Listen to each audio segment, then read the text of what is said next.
Nagtitinda rin yan si Doggy na yan. Ang cute-cute naman yan ni Doggy na yan. Oh, nagbebenta rin siya ng books. Doggy. Naiya na. Naiya na si Doggy. Dito yan. Sa may... Dito. Bye-bye! Tingin lang siya. Ang masarap ng matcha.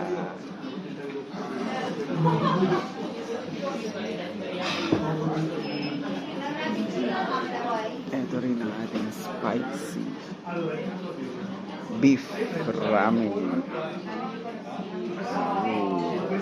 Sarap. Yan. Inom na po kayo ng bubble tea. Yan. Sa Poke Healthy. Bubble tea. Pwede sa pilan. Naglalakad lang. Yes. Dito po tayo sa flick bus ulit papunta ng Rome. Ayan. Yung sasakyan natin. Sa Lampignano. Ayos. Selfie.